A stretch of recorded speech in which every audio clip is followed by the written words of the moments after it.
तो नमस्कार, जोहार, बहुत-बहुत स्वागत है आप सभी का हमारे यूट्यूब चैनल पे। दोस्तों आज की इसमें बात करेंगे BBMKU UG semester first understanding India important question की। दोस्तों अंडरस्टैंडिंग इंडिया को लेकर मैंने और एक वीडियो बनाया था, अगर आप सभी ने उसे नहीं देखा है तो जाकर चैनल पे देख सकते हो। आज हमारा दूसरा क्लास रहने वाला दोस्तों, ठीक है। तो चलिए देख लेते हैं क्या है आज का महत्वपूर्ण प्रश्न। तो आज का जो हमारा इंपॉर्टेंट क्वेश्चन बनेगा दोस्तों, वो क्वेश्चन नंबर 21वां बनेगा, क्योंकि इससे पहले मैंने 20 तक करवा दिया। अगर आप सभी ने उसे नहीं देखा तो जाकर चैनल पे देख सकते हैं दोस्तों, ठीक है। अब 21वां नंबर जो प्रश्न आप सभी का पूछा जा रहा है कि दुर्योधन की माता कौन थी। दोस्तों महाभारत के एक पात्र है दुर्योधन। तो दुर्योधन की माता कौन थी आपको पता होना चाहिए। जिनकी आंखों में पट्टियां लगी हुई थी दोस्तों, क्या नाम था उसका? गंधारी नाम था, है ना। तो ऑप्शन नंबर जो 4 देखने को मिलता है आप सभी का, गांधारी, वो आपका सही सा उत्तर होगा दोस्तों, ठीक है ना। चलिए आगे यहाँ पे 22वां नंबर जो प्रश्न पूछा गया है कि मानव के संपूर्ण जीवन को, ठीक है, कितने भागों में बांटा गया है। तो मानव के जो जीवन है वो 4 भागों में बांटा गया है दोस्तों। आपको पता होगा जैसे कि 1 से लेकर 25 साल तक ब्रह्मचर्य का पालन करना होता है वो, फिर 25 से इस तरह से 50 75 फिर इस तरह से सब अपना अपना बांटा गया है। तो 4 भागों में आपको बांटा गया है दोस्तों, ठीक है। कितने भागों में? 4 भागों में। चलिए आगे दोस्तों इंपॉर्टेंट क्वेश्चन हमारा बन रहा है 23वां नंबर की महाभारत की रचना किस भाषा में हुई है। दोस्तों महाभारत की जो रचना की गई थी दोस्तों वो संस्कृत भाषा में। कौन सी भाषा दोस्तों? संस्कृत भाषा, ठीक है। फिर बाद में अपना अपना जो लैंग्वेज है वो लोगों ने अपना अपना किया, है ना। तो सबसे इंपॉर्टेंट क्वेश्चन रहेगा आपका कि जो महाभारत की रचना हुई है वो संस्कृत भाषा में, है ना। चलिए आगे 24वां नंबर प्रश्न पूछा जा रहा है कि पुराणों की संख्या कितनी है। तो आपको पता होना चाहिए दोस्तों जो पुराणों की संख्या है वो 18 है। कितने दोस्तों? 18 पुराण है। तो ऑप्शन 1 आपका सही सा उत्तर होगा दोस्तों। 25वां प्रश्न बात करते हैं। यहाँ पे जो क्वेश्चन आप सभी का पूछा गया है कि महाभारत का फारसी अनुवाद का नाम क्या है। जैसे मैंने आपको बताया ना दोस्तों, सबसे पहला जो किया गया था संस्कृत में, उसके बाद लोग अपना अपना भाषा में अनुवाद किए। तो महाभारत का जो फारसी अनुवाद है उसका नाम क्या है वो बताना है। तो इसका नाम है दोस्तों, ठीक है, राजमनामा, ठीक है, राजमनामा। तो ऑप्शन नंबर जो फर्स्ट आपको देखने को मिलता है वो आपका सही सा उत्तर होगा दोस्तों, ठीक है, ऑप्शन 1। चलिए 25वां हो गया, 26वां देखेंगे। और 26वां प्रश्न पूछा गया आपका कि मृक्ष कटिकम के लेखक का नाम लिखे। तो मृक्ष कटिकम के जो लेखक है दोस्तों वो है शूद्रक। तो ऑप्शन नंबर जो आप 2 देखने को मिलता है आप सभी का, शूद्रक, वो आपका राइट आंसर होगा दोस्तों। इसी प्रकार से बात करेंगे 27वां प्रश्न का। और यहाँ पे जो क्वेश्चन आप सभी का पूछा गया है कि सांची मध्य प्रदेश के किस जिले में स्थित है। तो आप सभी को पता है दोस्तों सांची जो है वो मध्य प्रदेश में है, लेकिन मध्य प्रदेश के कहाँ दोस्तों, है ना। ये कंफ्यूज थोड़ा बच्चों में होता है, तो आप लोग याद रखिए दोस्तों, ठीक है। जो सांची है वो मध्य प्रदेश का रायसेन जिला में स्थित है। तो रायसेन आपका ऑप्शन नंबर 3 सही सा उत्तर होगा दोस्तों। क्या दोस्तों? रायसेन। चलिए आगे 28वां नंबर प्रश्न पूछा गया है कि महात्मा बुद्ध का जन्म कहाँ हुआ। तो बौद्ध धर्म के जो संस्थापक महात्मा बुद्ध जी हैं, और इनका जो जन्म हुआ था दोस्तों कपिलवस्तु के लुम्बिनी में हुआ था। कहाँ हुआ दोस्तों? कपिलवस्तु लुम्बिनी में, ठीक है, 563 ईसा पूर्व। ये चीज़ आप लोग याद रखिएगा दोस्तों, 563 ईसा पूर्व, 563 BC। तो लुम्बिनी आपका ऑप्शन जो 2 देखने को मिलता है वो आपका सही सा उत्तर हो जाएगा दोस्तों, कपिलवस्तु की लुम्बिनी में। चलिए आगे दोस्तों 29वां प्रश्न पूछा गया है कि महात्मा बुद्ध को ज्ञान की प्राप्ति कहाँ हुई थी।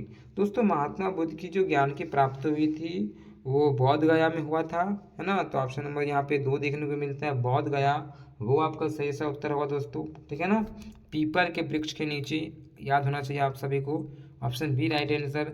30वां प्रश्न पूछा गया है कि स्तूप किस धर्म से संबंधित है। तो जो स्तूप है दोस्तों वो बौद्ध धर्म से संबंधित है। तो ऑप्शन 1 आपका सही सा उत्तर हो जाएगा। चलिए तो अब बात करेंगे दोस्तों 31वां नंबर प्रश्न। और यहाँ पे जो प्रश्न आप सभी का पूछा गया है कि महावीर स्वामी का जन्म कहाँ हुआ था। तो दोस्तों महावीर स्वामी जो जैन धर्म के 24वें तीर्थंकर माने जाते हैं, इनका जो जन्म हुआ था वो 540 ईसा पूर्व में वैशाली के कुंडग्राम में हुआ था दोस्तों। कहाँ पे?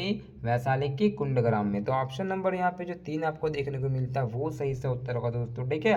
महावीर स्वामी जैन धर्म के 24वें तीर्थंकर माने जाते हैं और इनका जन्म वैशाली के कुंडग्राम में हुआ था। क्लियर? तो चलिए कोई भी डाउट नहीं होना चाहिए मन में, ठीक है।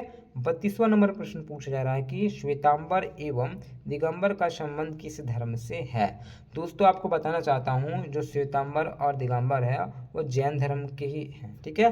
तो जैन धर्म के दो शाखाएं हैं, एक तो आपका श्वेतांबर और दिगंबर। तो आपका right answer option number first, Shvetambar और दिगंबर जैन धर्म से संबंधित है दोस्तों, ठीक है, ऑप्शन नंबर 1। चलिए 33वां प्रश्न पूछा गया है कि जैन धर्म के 24वें तीर्थंकर कौन थे। तो आपको मैंने बताया ऊपर, जो जैन धर्म के 24वें तीर्थंकर रहे हैं वो महावीर स्वामी जी थे, ठीक है। और महावीर स्वामी ऑप्शन नंबर 3 आपको देखने को मिलता है दोस्तों, क्लियर। तो चलिए 34वां नंबर प्रश्न पूछा गया है कि महात्मा बुद्ध ने अपना प्रथम उपदेश कहाँ दिया। दोस्तों महात्मा गौतम बुद्ध जी थे, अपना पहला जो उपदेश दिया है दोस्तों वो सारनाथ में दिया था। कहाँ दोस्तों, सारनाथ में। और ये प्रश्न बहुत सारी परीक्षाओं में पूछे गए दोस्तों, ठीक है। तो ये आ सकता है, आप लोग ध्यान रखिएगा।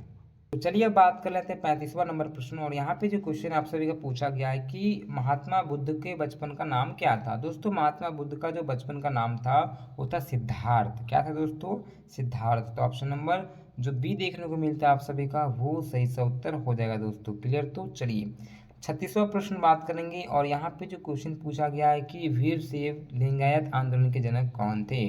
दोस्तों जो वीरशैव आंदोलन के जो जनक थे वो वासवन्ना थे। तो ऑप्शन नंबर यहाँ पे जो 3 आपको देखने को मिलता है वासवन्ना, वो आपका सही सा उत्तर हो जाएगा दोस्तों, ठीक है।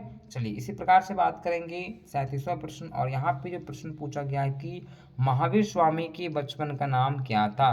दोस्तों महावीर स्वामी जो कि जैन धर्म से संबंधित हैं, इनका बचपन का नाम क्या था। तो इनका बचपन का नाम था वर्धमान दोस्तों, ठीक है। आप लोग याद रखिएगा, जो महात्मा बुद्ध थे जो बौद्ध धर्म से संबंधित थे उनका बचपन का नाम था सिद्धार्थ। और महावीर स्वामी जो कि जैन धर्म के थे दोस्तों, उनका बचपन का नाम था वर्धमान, ठीक है। दोनों का आप बचपन का नाम याद रख लीजिए। चलिए अगला यहाँ पे जो 38वां प्रश्न बन रहा है आप सभी का कि महावीर स्वामी ने पार्श्वनाथ के सिद्धांतों में कौन सा नया सिद्धांत जोड़ा, ठीक है। पार्श्वनाथ कौन थे दोस्तों, तो पार्श्वनाथ जैन धर्म के 23वें तीर्थंकर रहे हैं दोस्तों। और यहाँ पे क्वेश्चन बन रहा है कि महावीर स्वामी ने पार्श्वनाथ के सिद्धांतों में कौन सा एक नया सिद्धांत जोड़ दिया दोस्तों। तो वह जोड़ा था दोस्तों ब्रह्मचर्य का, ठीक है। तो ब्रह्मचर्य आपका ऑप्शन नंबर जो 3 देखने को मिलता है वो सही सा उत्तर होगा दोस्तों। और हम सभी को ब्रह्मचर्य का पालन करना चाहिए दोस्तों, ये भी बहुत ही इंपॉर्टेंट है दोस्तों, क्लियर। तो चलिए 39वां नंबर प्रश्न पूछा जा रहा है कि प्रथम बौद्ध संगति किस शासन के समय में हुआ था। यानी कि जो पहला बौद्ध संगति हुआ था वो किस शासक के काल में हुआ था दोस्तों। तो ये जो हुआ था दोस्तों वो अजात शत्रु के समय में हुआ था, है ना। तो याद रखने का प्रयास कीजिए दोस्तों, जो प्रथम बौद्ध संगति हुई थी वो अजात शत्रु के समय में हुई थी दोस्तों। ऑप्शन नंबर 1 सही सा उत्तर होगा। चलिए तो अब बात करेंगे दोस्तों 40वां प्रश्न। यहाँ पे जो प्रश्न पूछा जा रहा है कि निम्न में से गौतम बुद्ध के शिष्य कौन थे। तो दोस्तों गौतम बुद्ध के जो शिष्य थे वो आनंद और उपाली भी थे दोस्तों, कश्यप भी थे, ठीक है, सत्यपुत्र भी थे और गोधरायन भी थे। तो यानी कि ये सभी के सभी आपके सही से उत्तर होगा दोस्तों। यानी कि ऑप्शन जो डी आपको देखने को मिलता है ये इनमें से सभी वो सही से उत्तर हो जाएगा दोस्तों, क्लियर। तो चलिए 41वां नंबर प्रश्न देखेंगे। और यहाँ पे क्वेश्चन पूछा गया है कि पुराणों की संख्या कितनी है। दोस्तों आपको मैंने ऊपर में कराया था, पुराणों की जो संख्या है वो 18 होती है। तो 18 आपका ऑप्शन नंबर जो बी आपको देखने को मिलता है वो आपका सही सा उत्तर होगा दोस्तों। आगे देखते हैं 42वां प्रश्न। और यहाँ पे जो क्वेश्चन आपका पूछा गया है कि हिंद यानी पुस्तक किस भाषा में लिखी गई है। तो ये जो लिखी गई है दोस्तों वो पाली भाषा में लिखी गई है।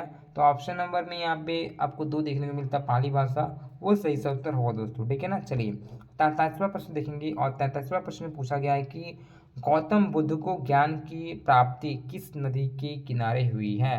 तो दोस्तों गौतम बुद्ध को जो ज्ञान की प्राप्ति हुई थी वो कौन सी नदी के किनारे हुई थी। तो निरंजना नदी के किनारे हुई थी दोस्तों, ठीक है।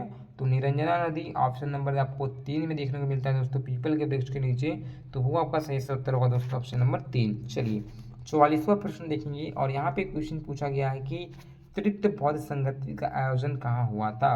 दोस्तों तीसरा जो बौद्ध संगति हुआ था वो आप सभी का पाटलिपुत्रा में हुआ था दोस्तों। तो आपको ऑप्शन नंबर में 4 देखने को मिलता है पाटलिपुत्र, वो आपका सही से उत्तर हुआ दोस्तों, ठीक है। जो तीसरा बौद्ध संगति हुआ था वो पाटलिपुत्र में हुआ था दोस्तों, क्लियर। तो आगे आगे यहाँ पे जो 45वां प्रश्न बनता है कि त्रिपिटक साहित्य किस धर्म से संबंधित है।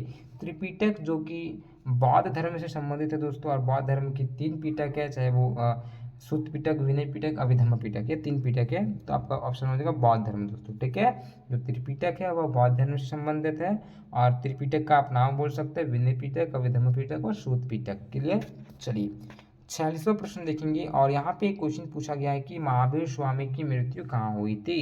दोस्तों महावीर स्वामी जो कि जैन धर्म से है ना, और इनका जो मृत्यु हुआ था दोस्तों पावापुरी में हुआ था। ठीक है, पावापुरी ऑप्शन नंबर जो आपका एक आपको देखने को मिलता है वो आपका सही उत्तर होगा दोस्तों। ठीक है, आप लोग याद रखिएगा, पावापुरी में इनका मृत्यु हुआ। चलिए 47वां प्रश्न देखेंगे, यहाँ पे क्वेश्चन पूछा गया है कि किसके शासनकाल में बौद्ध धर्म का विभाजन हीनयान और महायान संप्रदाय में हुआ। तो हीनयान और महायान जो संप्रदाय है ये दोनों भागों में बट गया, तो किसके समय में हुआ था, तो वो कनिष्क के समय में दोस्तों।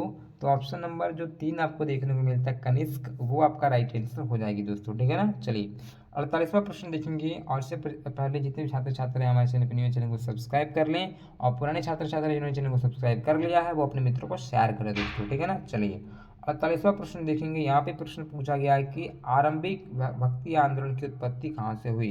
तो जो भक्ति आंदोलन है इसका जो प्रारंभ हुआ दोस्तों वो दक्षिण भारत से भी दोस्तों। ठीक है, नीचे की ओर से। तो राइट आंसर ऑप्शन नंबर 3 देखने को मिलता है आप सभी का, दक्षिण भारत, वो सही सा उत्तर हो जाएगा दोस्तों। ठीक है ना। चलिए आगे हम 40वां प्रश्न देखेंगे, और यहाँ पे क्वेश्चन पूछा गया है कि उस भक्ति परंपरा को बताइए जिसने विधवा पुनर्विवाह का समर्थन किया।